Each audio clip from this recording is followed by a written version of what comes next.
The plot revolves around a young girl, Anzu, who after merely putting a single drop of eye drops into her eyes, suddenly finds every single person's gaze around her fixated on her. She hastily checks herself using her phone only to find even her classmates sitting rows behind her are hooked onto her, eyes unwavering, faces expressionless. The feeling is unnerving. But it doesn't stop there. The eerie spotlight on her continues even outside the classroom. Different faces, same unwavering attention. In her growing alarm, Anzu finally decides to clarify the situation with one of her classmates, but the response she gets only increases her confusion. "I'm not looking at you. I'm not looking at you at all." Driven to desperation and frightened by the inexplicable attention she's receiving, she flees from school, hoping to escape the relentless stares. But incredibly, even in the busy city streets, the pedestrians' eyes are unabatedly fixated on her. Even in situations where it made no sense, people's gaze remained unflinchingly on her. Returning home and hoping for some semblance of normalcy, she finds even actors from a TV drama staring at her. Thoroughly petrified now, Anzu is left bewildered, trying to figure out what's happening. The following day, an inadvertent collision with a male classmate in school marks the start of an uncovering. Anzu, panicked by the reputation of unwanted attention, abruptly leaves after retrieving her dropped eye drops, only to realize something: the boy hadn't been looking at her. This revelation triggers her to chase after the boy, leads us to a scene where she ends up following the boy into a men's restroom. In an ensuing moment of awkwardness, the boy guides her to the cafeteria and then reveals an eye drop bottle identical to hers from his pocket. The boy elucidates that the eye drops they possess have a unique capacity to draw everyone's gaze towards the user, with the exception of those who have already used it themselves, explaining why he was able to avert his gaze. This mysterious eye drop, he explains, capitalizes on human illusions, causing a misperception of attracting all the attention. Anzu heaved a sigh of relief at this revelation. However, another question looms over her. Why was such a product even created? To this, the boy responds solemnly, explaining the loneliness many experience growing up, one's craving for attention, and the allure of becoming the center of attention, even if it's a mere illusion. These illusory eye drops provide them fleeting happiness and reprieve. However, the effect only lasts for 3 hours, and eventually, the user gets the relief from this induced hallucination. As the alarm from the boy's watch sounded, signaling the end of his eye drop's effects, he hurriedly applies another dose. He confides in Anzu that he dreams of being a pop star and longs for the attention he hasn't yet achieved. Anzu learns the harsh reality that desire for particular attention, even an imitated one, is a universal experience touching all walks of life. His words struck a chord with Anzu. Anzu, too, yearned for recognition, longed to be the center of someone's world, her mother's. Always overshadowed by her talented and beautiful sister, Anzu felt pushed aside, neglected. She wanted to be her mother's pride and to prove her worth. On one occasion, Anzu demonstrated her prowess in performing a gymnastic move, eager to show her mom that she, too, possessed talents. But the triumphant moment takes a tragic turn when her sister falls from a height, bleeding profusely, which ultimately leads to her untimely demise. The last memory Anzu has of that horrific day is the pure look of horror etched on her mother's face. Following her sister's departure, Anzu's bond with her mother erodes further. It's as if her mother no longer saw her, let alone spoke to her. Deprived of her mother's warmth, Anzu felt estranged within her own home where she and her mother lived like strangers.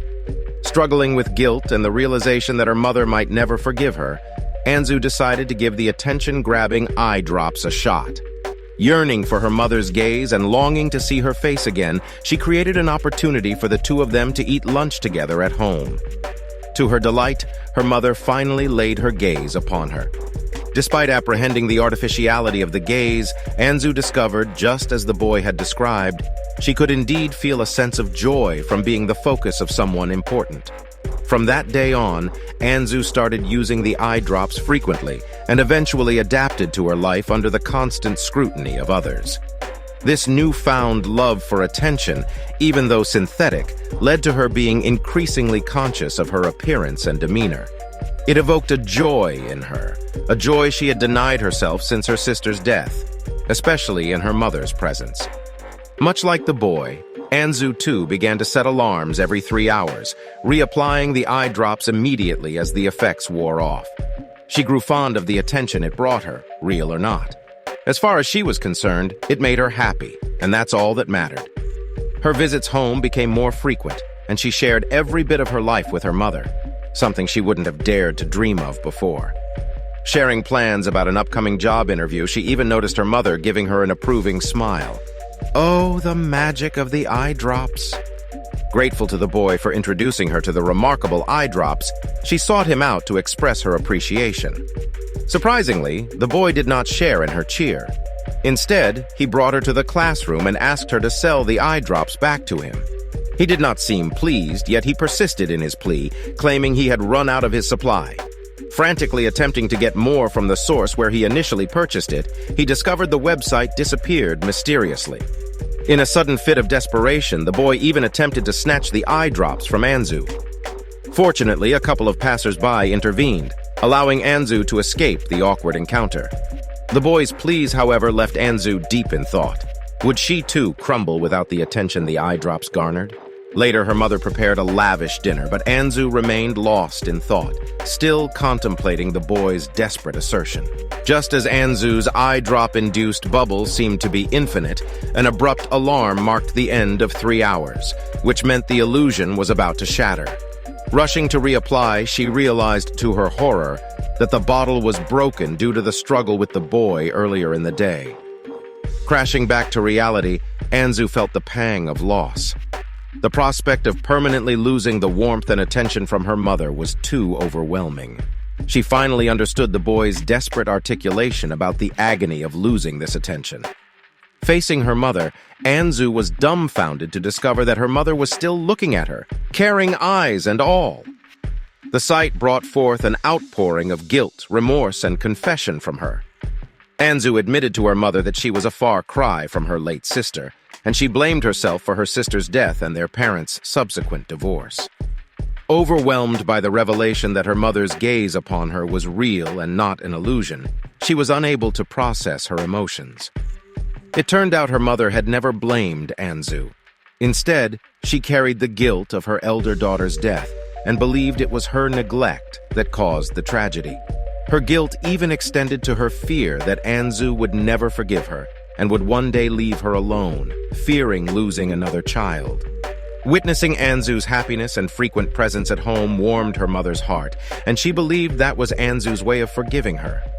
Understanding her mother's true feelings unleashed a flood of emotions, and Anzu was relieved to know that she never needed the eye drops to earn her mother's attention and love. At the restoration of peace, life started to fall back into normalcy till an unexpected twist happened. As everyone's attention once again turned towards Anzu, a sudden shimmer of a knife caught her attention, and she found herself face to face with the boy she had come to sympathize with. His eyes were wild. He had sunk into madness, his chilling words echoing. "You're happy, aren't you? This is you getting attention, isn't it?"